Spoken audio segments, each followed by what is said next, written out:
The Mamata Banerjee has argued the points. Number one, only the deletion process is going on. No inclusion process has been taken up for long 4 months. Number two, there is no power to appoint micro observer and the role observer.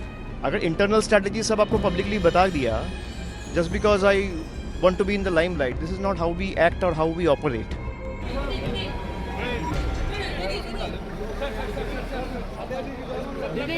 দিদি আপনার জন্য gift আছে, আপনার জন্য gift.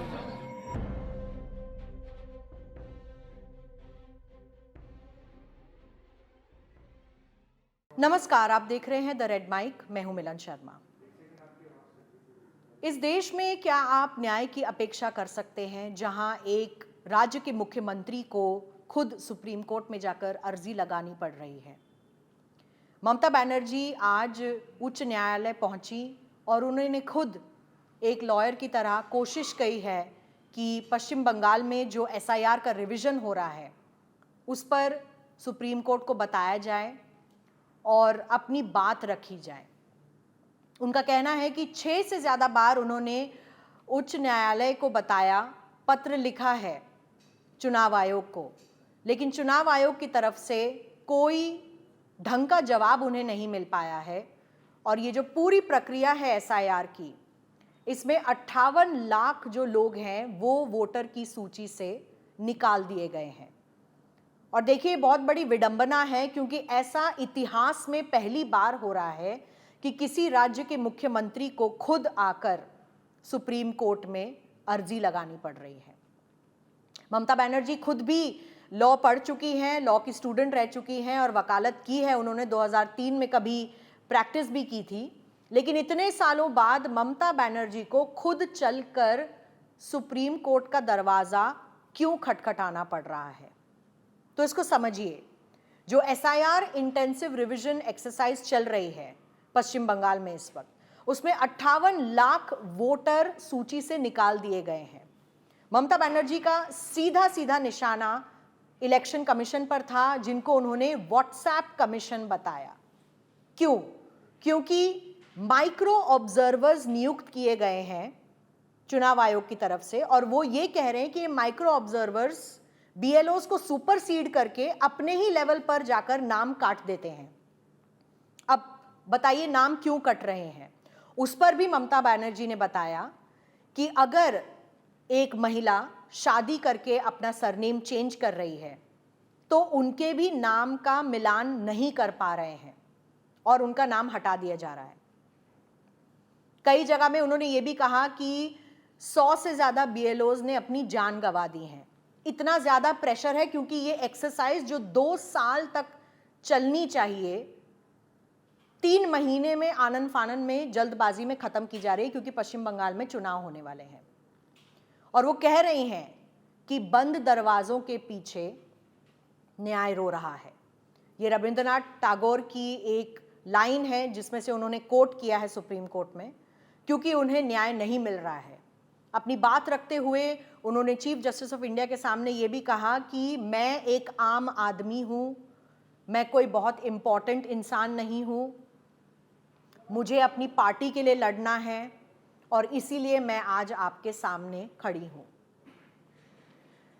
आपको बता दें कि तमाम जगह पे जो बीएलओज हैं उन पर तो आप जानते हैं प्रेशर है ही, साथ ही साथ जो माइक्रो ऑब्जर्वर्स नियुक्त किए गए हैं उनको भी बोला ममता बनर्जी ने कि ये बीजेपी के माइक्रो ऑब्जर्वर्स नियुक्त किए गए हैं और वो उसी तरीके से काम कर रहे हैं। ये बयान था उनका, ये आरोप उन्होंने कोर्ट में लगाया। और भी बातें उन्होंने सामने रखी और खासकर जो बात उन्होंने बोली है वो ये है कि पूरा ये एसआईआर की जो प्रक्रिया है ये एंटी वुमन है, महिलाओं के खिलाफ है।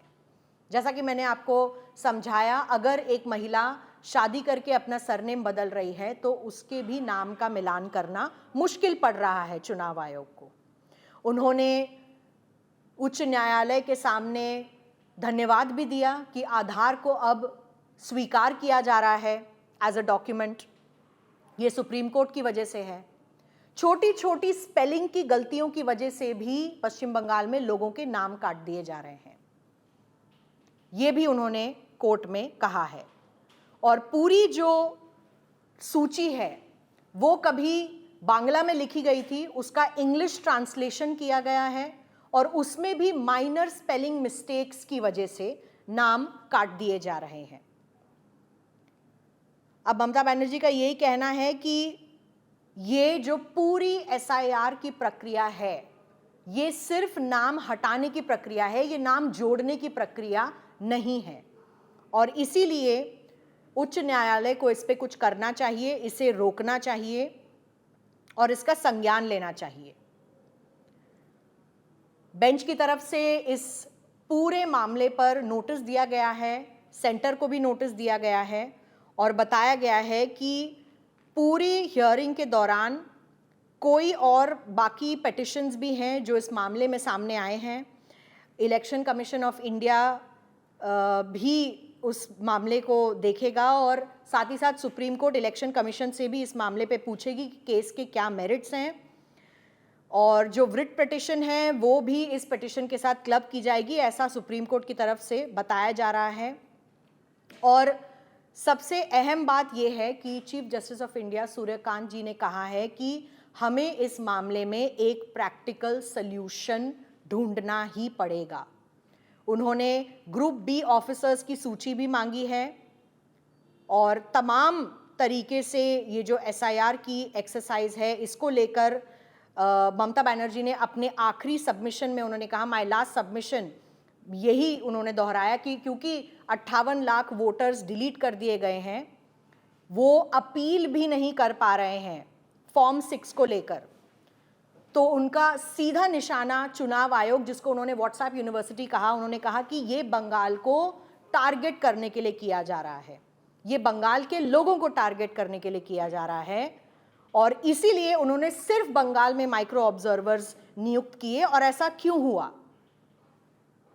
इसीलिए इस लॉजिकल डिस्क्रिपेंसी जो केस है उसको डिलीट नहीं करना चाहिए और ये सब है जो नाम की सूची है वो माइक्रो ऑब्जर्वर्स को नहीं देने चाहिए। कोर्ट की तरफ से पूरी सुनवाई को देखा गया, सुना गया, समझा गया और अब इसकी आगे की कार्रवाई भी की जाएगी। लेकिन समझने वाली बात यही है कि अगर इस देश में एक सिटिंग चीफ मिनिस्टर जो पश्चिम बंगाल की मुख्यमंत्री हैं, उन्हें बार बार प्रेस कॉन्फ्रेंसेस करके, लोगों को इकट्ठा करके, जो बीएलओज हैं उनसे बात करके, चुनाव आयोग के सामने बात करके, पत्र लिखकर और सुप्रीम कोर्ट यानी कि उच्च न्यायालय के सामने जाकर अर्जी लगानी पड़ रही है कि न्याय नहीं हो रहा है, तो आप सोच सकते हैं कि इस देश में अगर आम आदमी न्याय की बात करता है तो उसे कैसे न्याय मिलेगा।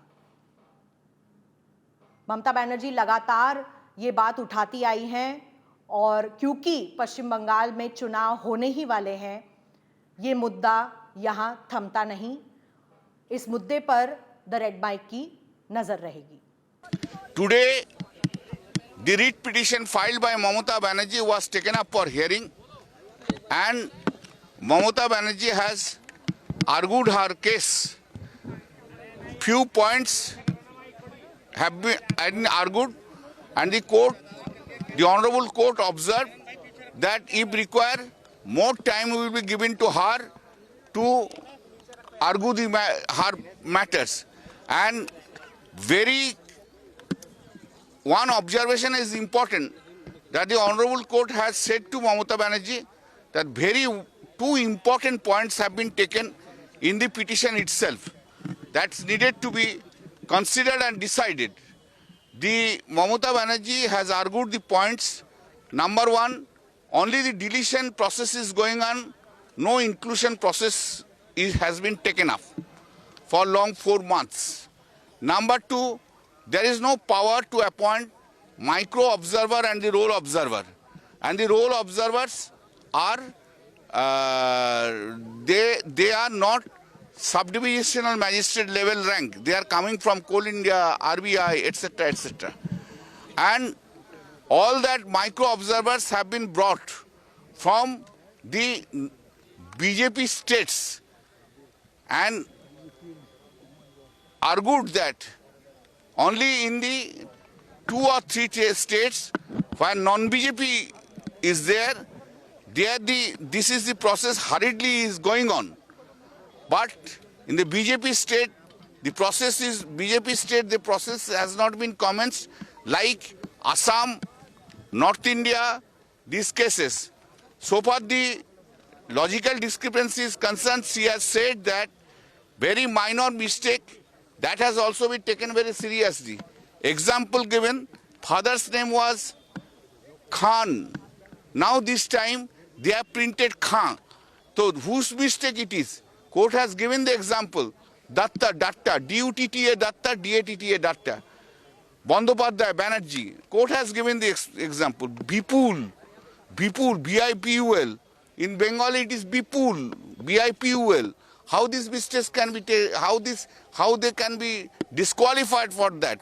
Now the Election Commission has been asked to address all that issues. So many issues have been raised, and orally it has been observed by the court that they may extend the time for the hearing purpose, because only 4 days are left, and 56, 58, nearly 60 lakhs have not yet been heard, which is not possible within this short period of time. Therefore, the court has kept the matter on Monday for further hearing,